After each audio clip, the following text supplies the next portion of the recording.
রমজানে জিনিসপত্রের দাম বাড়িয়ে মানুষের কষ্টের কারণ না হবার আহ্বান জানিয়েছেন প্রধানমন্ত্রী তারেক রহমান। আলেম ওলামা মাশায়েখ এবং এতিমদের সম্মানে আয়োজিত ইফতার মাহফিলের সংক্ষিপ্ত বক্তব্যে একথা বলেন তিনি।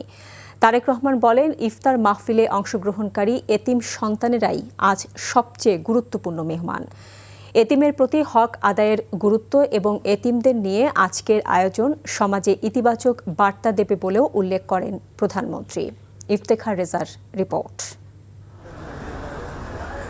রাষ্ট্রীয় অতিথি ভবন যমুনায় আয়োজন করা হয় দীর্ঘদিনের পরম্পরার এই ইফতার মাহফিলের। প্রধানমন্ত্রী তারেক রহমান বলেন, এতিমদের ব্যাপারে রাষ্ট্র এবং সরকারের দৃষ্টিভঙ্গি তুলে ধরার ক্ষেত্রে এই ইফতার মাহফিলের অবশ্যই প্রতীকী তাৎপর্য রয়েছে।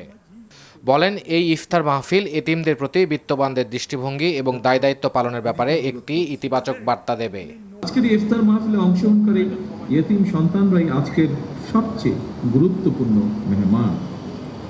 পবিত্র কোরআন এবং হাদিসে এতিমের হক আদায়ের ব্যাপারে মুমিন মুসলমানদের প্রতি ইসলামের কঠোর নির্দেশনা রয়েছে। এতিমের প্রতি হক আদায়ের গুরুত্ব এবং এতিমদের নিয়ে আজকের ইফতার মাহফিল, আজকের এই আয়োজন এতিমদের ব্যাপারে রাষ্ট্র এবং সরকারের দৃষ্টিভঙ্গি তুলে ধরার ক্ষেত্রে এই ইফতার মাহফিল অবশ্যই একটি প্রতীকী তাৎপর্য বহন করে। প্রধানমন্ত্রী বলেন, পবিত্র রমজান ত্যাগ এবং সংযমের মাস হলেও রমজান আসলেই নিত্য প্রয়োজনীয় জিনিসপত্রের দাম বাড়িয়ে দেওয়া হয়। এ সময় মানুষের কষ্টের কারণ না হবার আহ্বান জানান প্রধানমন্ত্রী।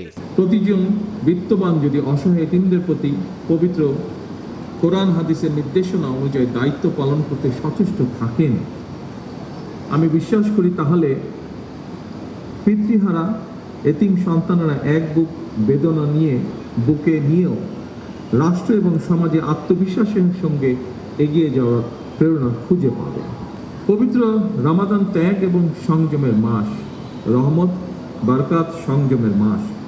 অথচ অপ্রিয় হলেও সত্য, রমাদান মাসকে আমাদের ভেতরে কেউ কেউ লাভ লোভ মাস হিসাবে বানিয়ে ফেলে।